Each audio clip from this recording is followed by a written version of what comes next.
welcome to a Veterans Breakfast Club interview. And we're delighted that we have a U.S. Army veteran, Erik Asher, with us today to share his story. So Erik, thank you for volunteering. Erik, why don't you tell us a little bit about yourself and why you joined the Army? Well, I'm originally from the state of California. And when I turned 18 in 1986, I worked for the California Conservation Corps, which was a state agency that basically helped troubled youth stay out of trouble, teach them some skills and things like that. Over the 2 years that I worked there from 86 to 88, I became an electrician. The state had taught me to do that. So when my contract was up, I moved to Pittsburgh, where I have family.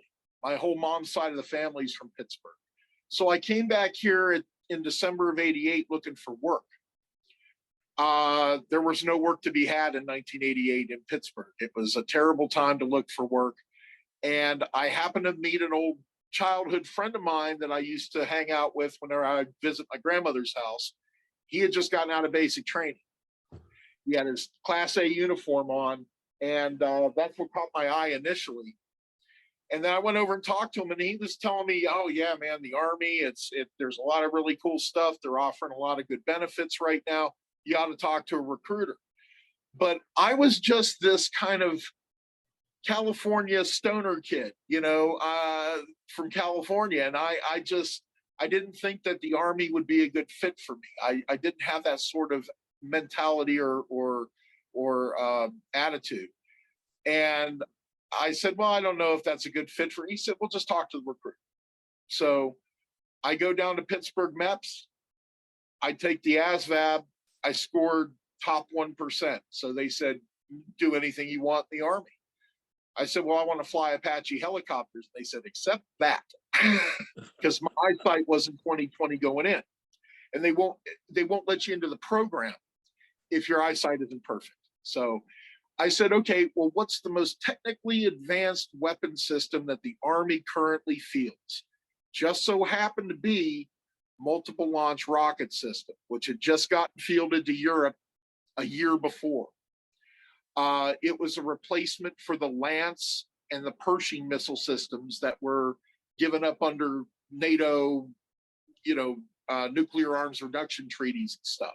So they needed something to still stand the Russians off at the Fulda Gap in Germany. And they showed me a video of it at White Sands Missile Range, just blowing up the side of a mountain. And my 20-year-old self said, yeah, I want to do that. I said, but I want guaranteed European duty. I don't ever want to be stationed stateside. They put that in my contract. So December 27th, I did my initial oath of enlistment at MEPS. I was delayed entry until January. I technically came in under Reagan because I started basic training at Fort Sill, Oklahoma, January 18th of 1989, 2 days before Reagan left office. I injured myself in basic and was held back 2 weeks. I didn't get to graduate with my class, got hurt on the obstacle course. But I did finally get through basic. And when I went to advanced individual training, AIT, I was top of my class. And as a reward for that, they kept me an extra month at Fort Sill and sent me to an additional school to replace the electronic, they call them LRUs, which were all the electronic components in the launcher that were classified. So they sent me to this school, and it attaches what they call an additional skill identifier to my MOS.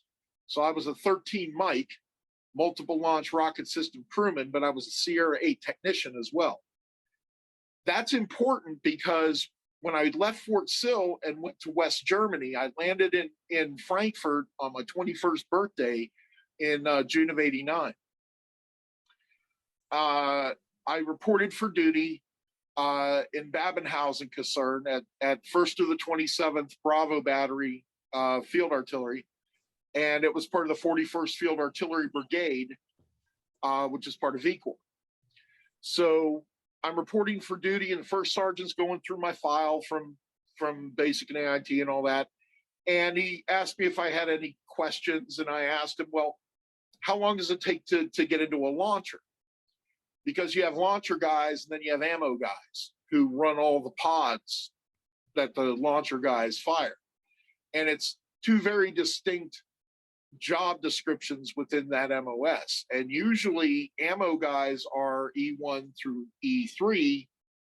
They do all the grunt work, right? It takes you about 2 years to make E4 to where you're eligible to be in a launcher. However, because of that additional school they sent me to, DOD had come down with an edict that said that all launchers have to have a CRA technician in the crew. Nobody in ammo up to that point had been to that school and had that designation, but I did. So rather than being in ammo, working my way up, I went straight into a launcher from day one, which was great for me because I always, I didn't want to be in ammo, but I jumped over 60 other guys who had been outranking me and had experience and put in the work simply because I had gone to that school. So I had a very tumultuous relationship with the guys in my unit when I first got there, because they looked at it as me jumping the line, not having to prove myself and all this stuff, right? My sergeant, my track commander, didn't like me because he had a buddy in ammo he was going to bring onto the launcher, and all of a sudden he stuck with me. So nothing was ever good enough or fast enough or anything for him. And basically, because he drove me so hard, he made me really good at my job. And we had competitions with other MLRS units in USARA, and we would have all these competitions in Graph, and we were winning all of them, which made the colonel look good. So the colonel liked us, liked our crew. Whenever a NATO general wanted to come and see a demonstration of MLRS, we were the dog and pony show unit that would take these guys around and scare them to death. And our mission was the Fulda Gap, obviously. We were there to stop the Russians that they came across with the 40 tank divisions that they had sitting across the way. We luckily never had to employ any of that there. So 3 months after I get there, the wall comes down. And nobody knew it was, nobody seemed to know ahead of time. You know what I mean? It just all of a sudden they started letting people across.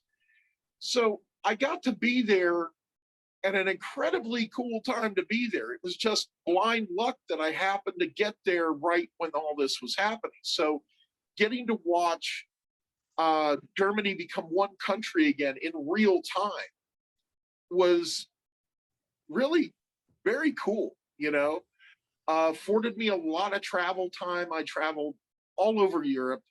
I spent as much time as I could visiting other countries just to take full advantage of the fact that I wasn't stuck at Fort Hood or Fort Sill or Fort Carson, basically doing what I was doing already. I got a chance to actually expand my experiences, and I think it made me a more well-rounded person. I got to understand these different cultures a little bit better than most people ever get to do because they never get to be in Europe. Had some excellent times. I trained at Grafenwehr. We went to Hohenfels, Wildflicken, all of the major training areas. And then in, Thanksgiving Day of 1990 was when we were informed that we would be deploying to the Gulf. We were really pissed off because they were sending all these units from the States first. Remember in August and September and such. They were sending guys, they were sending the 82nd, 101st, and all of Fort Hood emptied out. And we're sitting there in Germany saying, hey, we're the most combat ready troops you guys have. We've been standing off the Russians. You need to be sending us there. And then finally we got our wish. So we got informed on Thanksgiving Day that we were deploying. And then of course, all the stuff that has to happen to make that work. Had to ship everything up to Bremerhaven so it could be put on ships. And then we flew into Saudi. We landed in Saudi Arabia at the ISA December 17th of 1990. So we got to spend Christmas and New Year's there, which was fun. Getting acclimated to the interesting weather. See, we didn't bring any of our extreme cold weather gear from Germany because they said, well, it's a desert. But they didn't bother to tell us that, yeah, it gets 130 during the day, but it gets down to like 40 at night. And, you know, the transition between those two temperatures is like 2 hours. So you're either freezing or frying out there.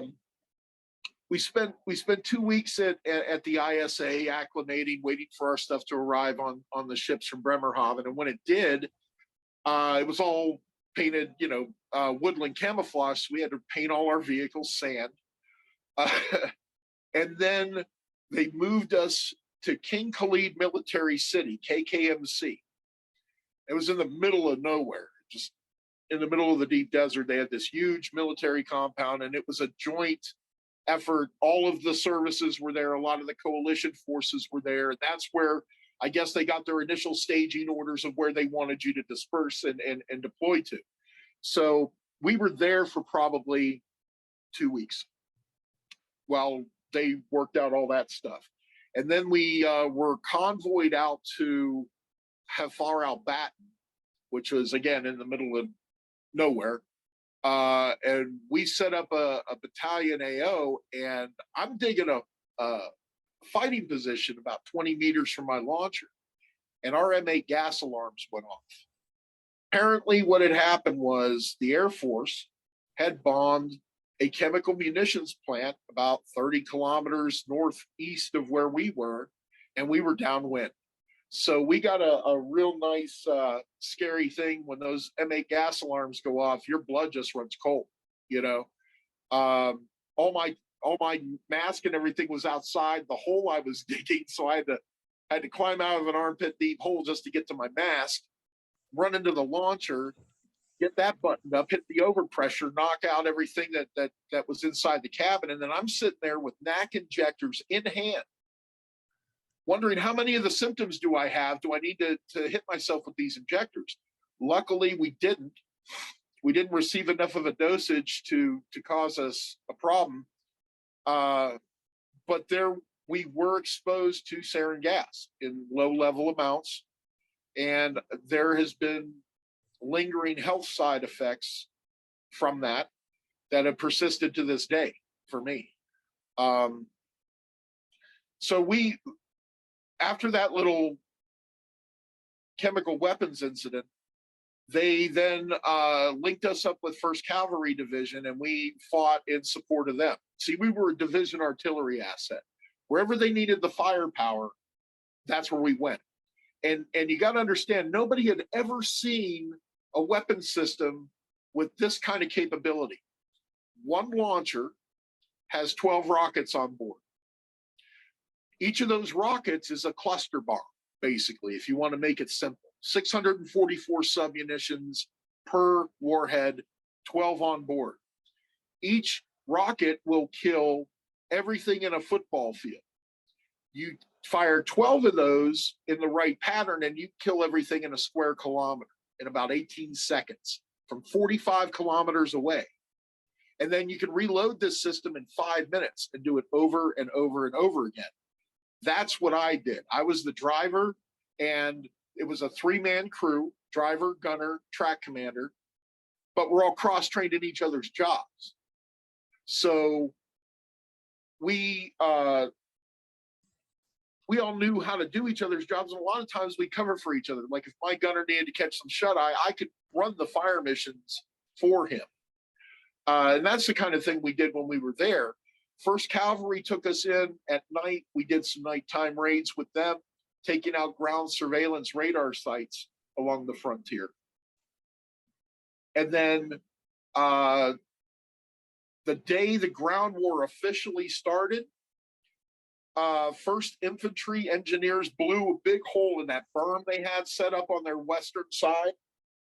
And we rolled through there with 1st Cav and 1st Infantry and linked up about 100 kilometers into Iraq with 3rd Armored Division. And then we took it down their throats all the way towards Boston. We ended up just outside of Kuwait City, day 4. They didn't use us like they normally use tube artillery, where they have fire bases and they fire from there. Our weapon system could keep up with the Bradleys and the tanks, so they used us that way. We were closer to the battlefront than any field artillery unit you've ever heard of. The tanks were 500,000 meters in front of us, trading shots with T-72s. Bradley's right behind them with tow missiles taking out those T-72s, and then us right behind them shooting deep strike, taking out command, communications, and control, resupply, and second echelon sort of stuff. But we blew a path far and wide across the Iraqi desert. They had never seen anything like this. 27 launchers in the battalion, 3 firing batteries. There were 5 battalions of this weapon system in country. So the Iraqi soldiers who encountered us or our weapon system called it steel rain, because you can't outrun it. We blanket an entire grid square, okay, and nothing survives it. They were scared to death of it. And it was noted as being one of the most crucial new technology weapon systems that the Army actually fielded, other than the M1 tanks, which were, of course, technological marvels of their own. But we had a very unique perspective on what was going on with us, because they didn't use us like they normally use field artillery. After the fighting was over, day 4, it was nonstop. From the moment we crossed the berm until they called the ceasefire, we didn't stop except to reload and refuel. So it was just 4 straight days of shooting and moving and shooting and moving. And then all of a sudden, by the time we looked around, we're near Kuwait City, and they called the ceasefire. We spent time in that area. Some of us got detailed to police up a lot of the dead bodies that were littering the streets in Kuwait City. That was very unpleasant. Some of us were detailed out to help protect the burning oil wells until they could be put out, which meant we were sitting in all that oil smoke, breathing that stuff in. Doctors say that that's like smoking a carton of cigarettes a day. And we were there for well over a month and a half. We finally ended up rotating back into Saudi Arabia after being out in the deep desert for a while. And they put us at the port of Al Jubail, and we would work there, loading all our equipment onto the ships to go back to Bremerhaven.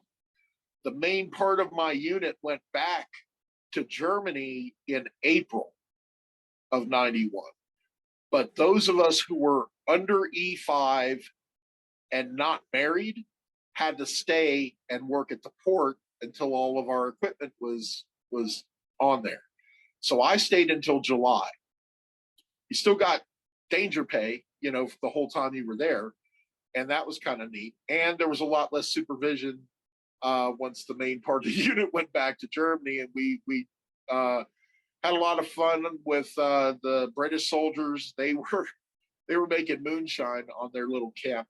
And then there was the Canard Princess, which was a cruise ship that was docked in Bahrain, which is a little principality outside of Saudi Arabia where all the Arabs basically go to party because you can drink there.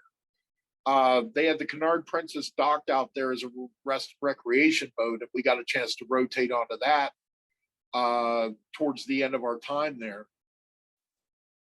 Get back to Germany in June, and found out that my lungs were damaged from the chemical exposures and the oil smoke, and I could no longer pass my PT test. I couldn't run.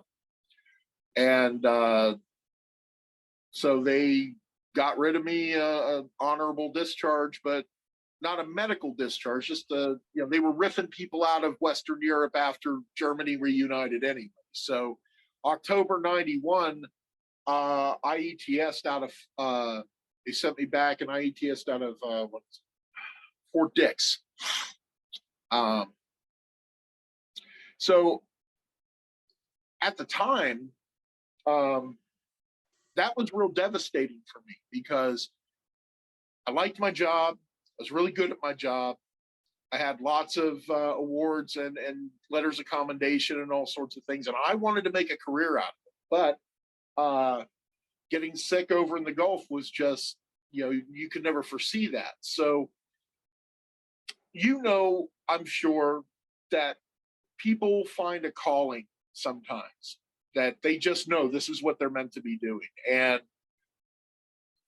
once I realized how good a soldier I could be, that was who I identified as. And when they took that away from me due to no fault of my own, I was mentally and emotionally just crushed. I'm back on the streets of Pittsburgh, October 15th, 91, with not a clue as to what I was going to do with my life. Okay. I only had a GED. I never graduated from high school. So I thought, well, I'm going to try to get a job. And, I went to the VA and registered, got a disability claim started in 92. But all through the 90s were very, very bad for me.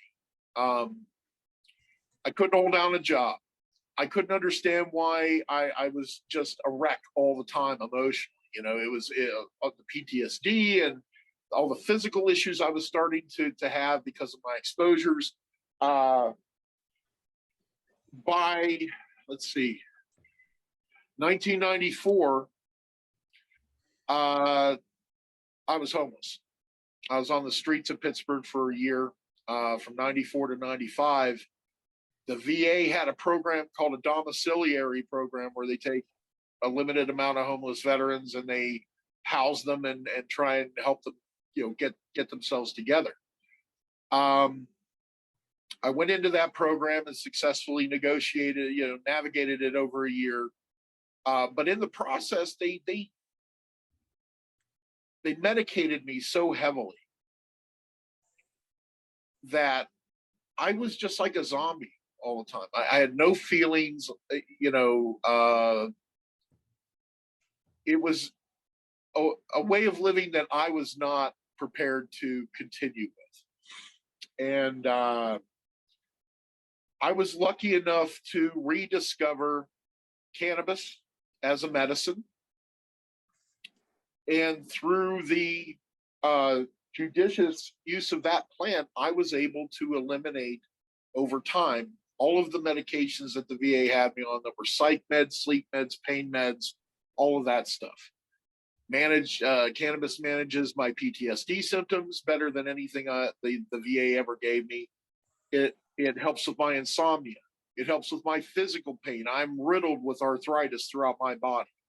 Okay, and cannabis allows me to function at a high enough level that I don't need opiate pain medications like a lot of guys do, and they got hooked on it, and they, so I ended up finally getting a rating for disability in 2010. Now, remember, I applied all the way back in 92. So that's how long the VA held off on helping Gulf War veterans get anything other than medical treatment. Okay, they were denying every claim, saying it was all in our heads. We were making it up, or whatever. And in the intervening time, they finally came up with a list of presumptive conditions. Now, at the time this happened, I was living in Florida. I moved to Florida in 2004 with a brand new son, and I lived in Gulf County, Florida, in a place called Port St. Joe. It's in the panhandle of Florida, northwest part of Florida. And while I was there, prior to my disability coming through, I worked as I was a state correctional officer in Florida, which is a state law enforcement position. I was also an auxiliary Gulf County deputy and a juvenile justice detention officer. I wore a badge for a while down in Florida. I was very heavily involved with a local church. However, after 5 years of serving that church faithfully as their head of video ministry, they found out I used cannabis and they kicked me out. Just no warning, no anything. So it left me with a real bad taste in my mouth for churches and religion in general. But anyway, I got through all that. I ended up getting divorced to the woman that I married in Florida, moved back to Pennsylvania in 2016. Just as Pennsylvania legalized medical cannabis that year. It took them until 2018 to open up any medical marijuana dispensaries in Pennsylvania. During that intervening time, that between 2016 and 2018, I took it upon myself to remake my life. I was just sitting on disability. I wasn't doing anything with my life. I was just basically counting time waiting to die. Okay. And my wife comes to me one day and she says, look, you need to get off the couch and you need to make some friends and find a purpose in your life or you're going to die. And I really took that to heart. And I knew that once I set myself to becoming an expert at a particular thing, I do it very quickly. Okay, I'm a very quick learner, and I research things all the time. I became a cannabis educator. I learned as much as I could about this plant, the different ways that people use it as medicine, the different forms that medicine takes. And I became an expert at one particular type of extraction called solventless extraction, which is just taking the plant, placing it in a filter bag, applying heat and pressure, and extracting the medicinal value of that plant into a concentrated form that you then vape. You don't smoke it, you vape it. You heat it up to the point where it vaporizes but doesn't burn. It's very helpful. That's great. I'm glad you did that. And of course, you're probably aware that the VA is doing some research on the benefits of cannabis as medication. But I'd like to kind of move back, if we could, to some of your military history. I know you had some other adventures in Germany. You said you went to as many countries as you could. Anything you want to share about life in the military in Germany besides going to the weapons and training ranges? Well, I would go a lot of times. Some friends of mine and I, we would rent a chalet over in Stubendal, Austria, and we'd go skiing up there. I found that I really enjoyed Austria, Switzerland, the UK primarily is very nice, but I was not a big fan of France. I wasn't a big fan of Northern Italy.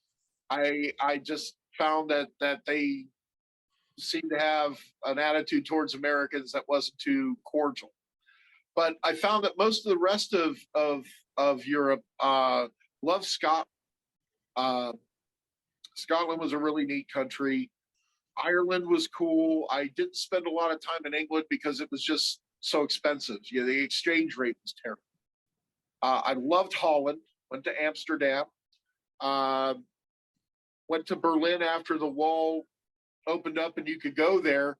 In fact, when the Scorpions were there filming a music video for a song called Winds of Change, they did that in Berlin. I was at that concert when they filmed that video.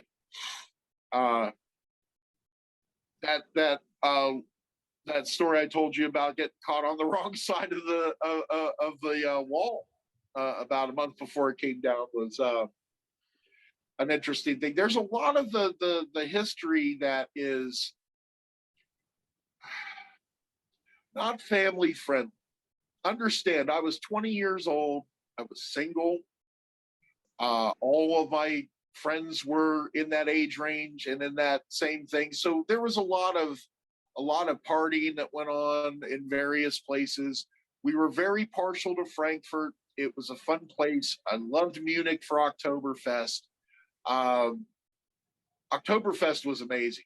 Heidelberg was a favorite place to hang out. That was a university town, and they had some of the most amazing food and architecture. I mean, just everything about it. You took it in at an almost unconscious level sometimes. Just seeing the castles along the Rhine River as you go north towards Hamburg. You know, just incredible stuff. But I'll tell you something that was really cool. After they opened up the wall, we could go into what was East Germany. There were still Russian bases that were there in the process of shutting down. Now, they told us in no uncertain terms, don't mess with them, don't take pictures of them, leave them be. Okay, my friends and I go into East Germany, and I can't remember the name of the little town, but it was right across the street from a Russian base. And we walked into the nearest guest house to the Bahnhof, and there was a bunch of Russian soldiers drinking lunch. And we walked in, civilian clothes, but you had the haircut, so you knew we were military, right? And when we walked in that place, it was like one of those old Western movies where everything stops and they just looked at us because they hadn't seen Americans before like that.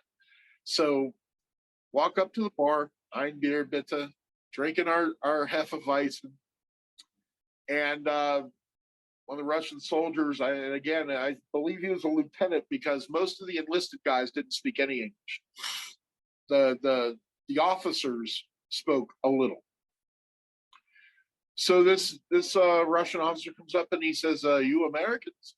"Yeah, we're Americans." He says, "You drink vodka?" "Yeah, we drink vodka." So we spent like the next 8 hours drinking with these guys and learning drinking songs in Russian and trading dog tags with them. And what we ended up coming away with that experience was they were exactly like us. They weren't the monsters that our government made them out to be. They had a job to do. They were there to do their job, just like we were.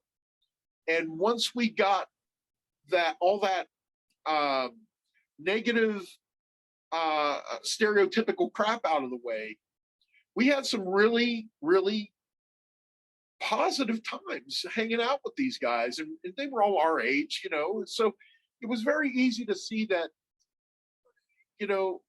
they were us, we were them, and by the time we left there, I think they had a greater appreciation for us as we did with them, as far as being people. We might have been on opposite sides of this politically, and militarily, but once that threat was over, they were just regular guys, man. They joined for the same reasons we did. They needed a job.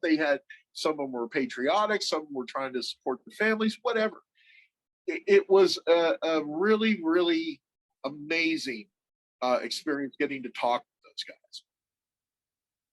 guys. There was a lot of the historical shit also happened like during Reforger and stuff, when the units from the US would come over and we would do war games all over Germany, and we would be driving through these people's fields and these little villages and big tracked vehicles just tearing stuff up. And we had this thing where the farmers, if you tore up one of their fields, they'd get compensated by the US government for it. They had to allow us to be there. And if we tore up their property in any way, they could make claim to the government and get a check. So I remember there were a lot of nights where we'd be sitting in the woods at the back of somebody's farm waiting on a mock fire mission or something, and these kids from the village would come up to where we were at, and they loved MRE. So they would come up, "MRE for me, MRE for me." And we would send them back to the village to go get brats and bread and beer and bring it to us, and we would trade them MREs for. It was stuff like that. That it was the little things. I mean, I can tell you about the time we were in field training during Reforger '89, and it had snowed, and it was like 2 a.m, and I was pulling watch, making sure there weren't any fire missions coming in and everything, and I had to use the latrine. So I came across and out the hatch that the track commander normally is standing in, and I'm walking on top of the launcher towards the edge to go use the facilities. Well, since it had snowed, and because I was really tired, I didn't notice where the edge of the launcher was, and I walked right off the back of it, fell 13 feet down, face down in the snow. Ouch.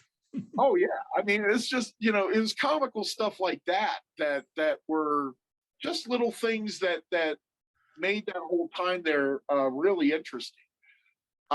We had an airstrip at Babenhausen Kaserne from back when it was a German place, and that's where we did PT. That's where we would run. We would just run circles and circles around that airstrip, and we hated that airstrip.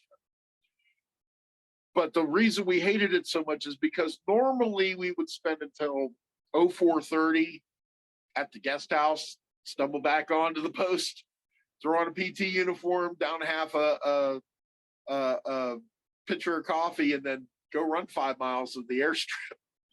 Just round and around and around. And well, you sure learned really quickly how much abuse you could you could do to yourself over there.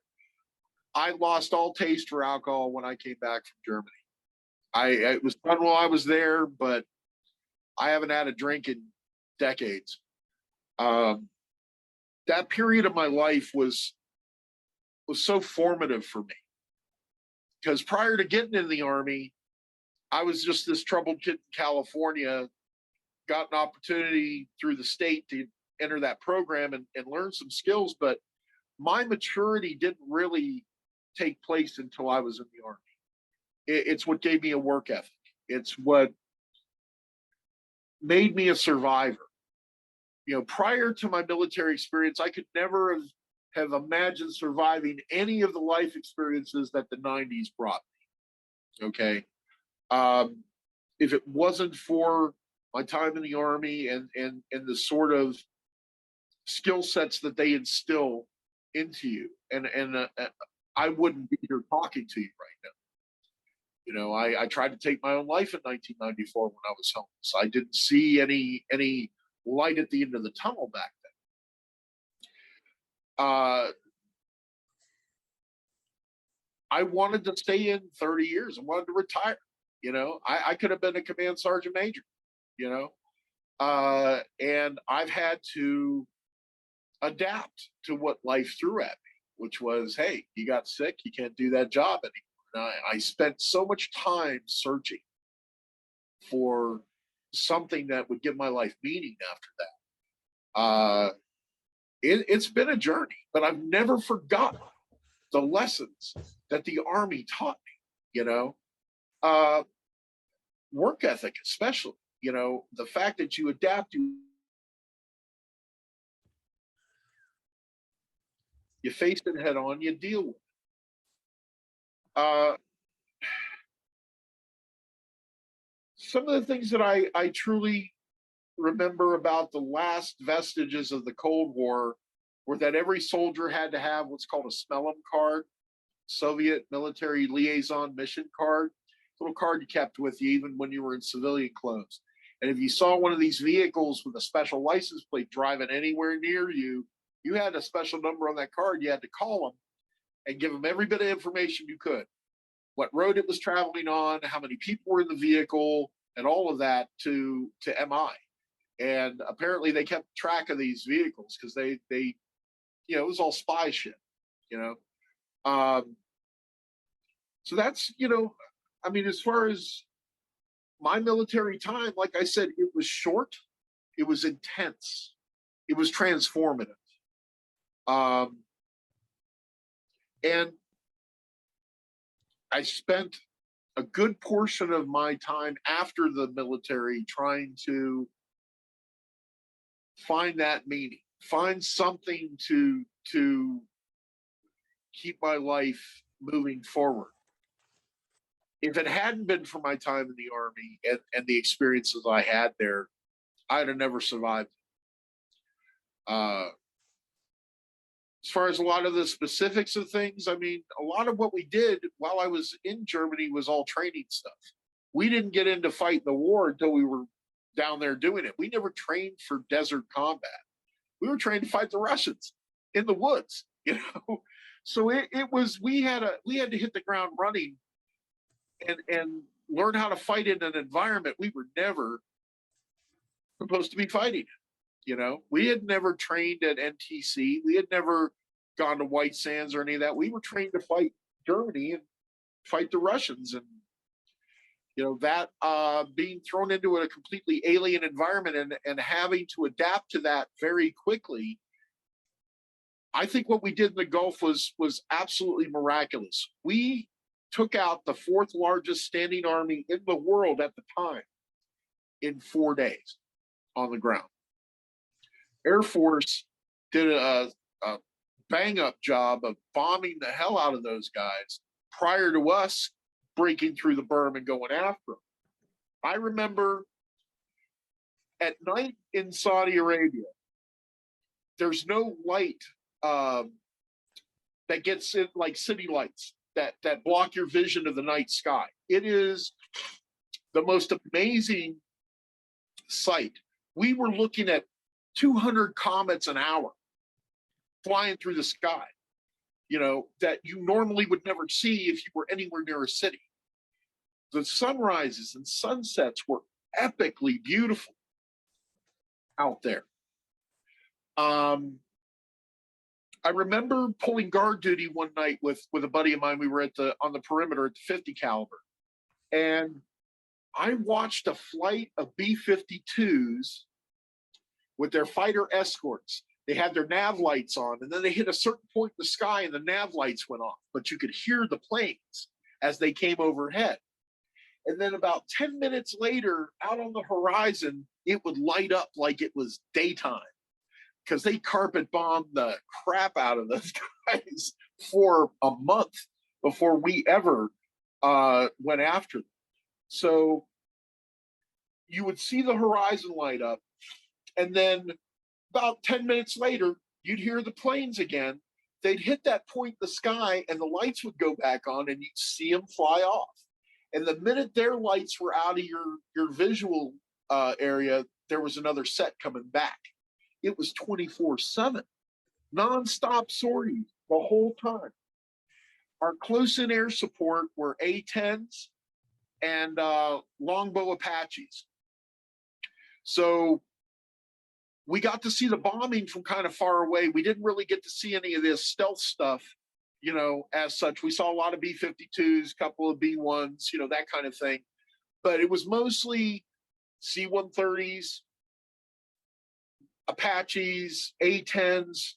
Those A-10s were amazing, okay? I saw them take on a tank column, and just with that Vulcan cannon they had on the front of that thing, they just took out an entire line of T-72 tanks. It was amazing. Even on the ground, during the ground fighting, we would set up, we would shoot, we would reload, and as we're moving forward, we're watching the battle going on, like, you know, 500 yards, 500 meters in front of us. And one of the T-72s tried to hit one of the M1 tanks, and that round kind of glanced off that front oblique armor that's at that angle. And then a tow missile came from a Bradley and blew the turret right off that T-72. It literally flew off, spinning in the air, and the whole tank was on fire. And I remember watching the driver of the tank try to pull himself out of the hatch. He's on fire, okay, and collapsed about halfway out getting out the vehicle. That was some of the less it was horrific. It truly was. Some of the stuff we had to see, some of the stuff we had to do, especially after the fighting. The fighting itself was not that scary because you're just doing your job. You don't have time to think about all the other stuff going on around you.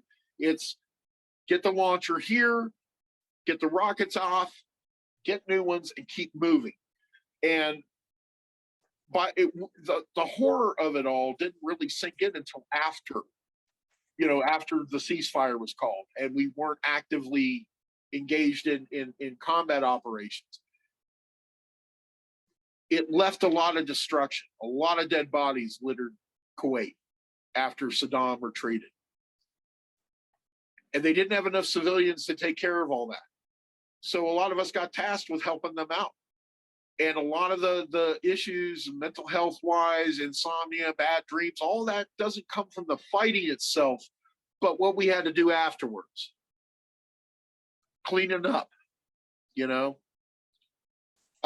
having to tell these refugees that we can't help them. We're not equipped to help them. We had to send them elsewhere. That kind of stuff was very unpleasant. I came away from it still feeling positive because I did my job and I did it well, and all of us got back alive. See, our war was different than the ones that came after. We were the last of what they call the black boot soldiers. We were the transitional soldiers to a technological army. We had a little bit of technology. We didn't even have GPS, at least we did. You guys might have been the Air Force. But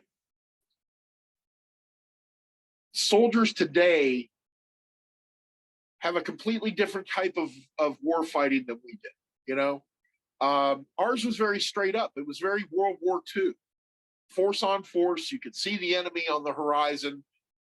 Our toys could reach them further out than they could reach us. It was simply that. That the fact that the whole coalition was just really on board with getting Saddam the hell out of Kuwait. Being in the deep desert, you got used to it, but there were no showers, until we got back, back to where there was actually facilities again. We had to make do with very, very little. We didn't get regular supplies. We ate a lot of MREs. Didn't get a lot of fresh food until after we were back in Saudi Arabia. Didn't spend a lot of time in Kuwait. They rotated us back into Saudi as quickly as they could. Once they started putting the oil well fires out, they had their own, their own police or their own army to guard all that stuff. So eventually we ended up back in KKMC and then back over to Al Jabail. And then the whole mission changed to just let's get our stuff on the ships and get back home. And like I said, my experience with that was completely different than most of the rest of my unit because the bulk of them went back in April. I stayed until July with a skeleton crew of like 20 of us with a sergeant in charge. So it was very loosey-goosey. I mean, we did a lot of stuff that technically we weren't supposed to do, like rent a car and go around Saudi Arabia checking stuff out. I mean, I went to Dammam just to see if that was true that they cut people's hands off who steal things. I watched them do that kind of stuff just to satisfy my own morbid curiosity at the time. Now, it's, not something that intrigues me anymore, but back then when I was 22 years old, I was a different person. I found the Saudis to be very, very nice people, at least the ones I encountered. When we were working at the port, we'd work 12 on, 12 off, 5 days a week. You get 2 days off. So on our days off, we could basically go anywhere we wanted, but we didn't have use of military vehicles because we were in this encampment. We went by civilian buses to the port. We shuttled back and forth. I rented a car, and I got to see a couple of the cities. Like I said, Riyadh, Al Jabail, Dammam, and while I was in those cities, it was creepy. Okay. Uh, I'm in a place having pizza with my friend, and then the call to prayer happens. And we didn't know that when that happens, businesses have to shut down too, right?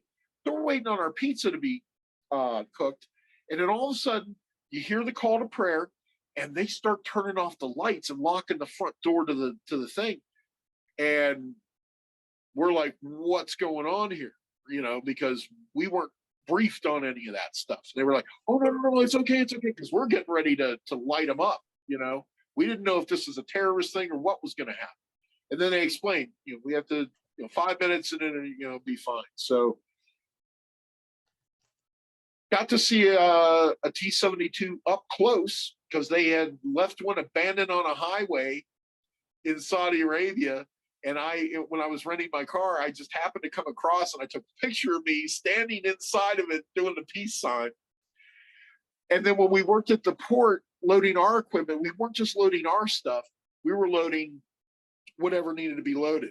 So we were driving equipment we weren't qualified to drive. Like I drove an M1 tank onto a ship. I was never licensed to drive that particular weapon system. We captured a lot of Iraqi artillery, which of course is all Russian stuff, and took it back to Germany as war trophies. So I got to drive a T-72 tank.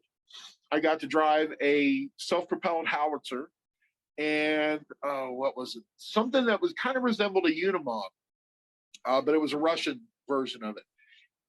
Driving the T-72 was weird because not only had I couldn't familiarize myself with the language because it was all in Cyrillic. It was a manual transmission vehicle. So it had a 6-speed manual stick shift transmission for this tank. I had driven nothing but an automatic for every military vehicle I had ever been in. So it was weird to figure out how to engage everything. First of all, how to even turn it on, because everything's labeled, but it's all in Russian. So I figured it out. I get this thing loaded onto the ship. And there was one of the guys who was working with me who was driving on an M1 tank. And as he loads it up onto the ship, he scratches that side skirt armor and exposed the metal underneath. And they shut the whole thing down because it was still classified at the time. So they had to shut the whole operation down. They brought in military police, surrounded the vehicle, covered it with a tarp, and had to wait for a technician to come out there and spray paint it so that they couldn't see what it looked like underneath the paint. It was really weird. They had this thing called Wolf Burgers, which were these trailers where they served, fresh hamburgers, and they had them all over Saudi Arabia. So every time you saw a Wolf Burger, your eyes just lit up because you didn't have to eat falafel and stuff. You could eat some real food. Where we were camped out at, they had us in this, there was a series of 5 camps. They had very tall fencing. It was privacy fencing. They didn't want us contaminating their culture. That was the excuse. Women running around with T-shirts on and stuff like that. Didn't want their people seeing that. So they kept us, 5 kilometers from the port at these camps. Camp 1 through Camp 5. We were Camp 1.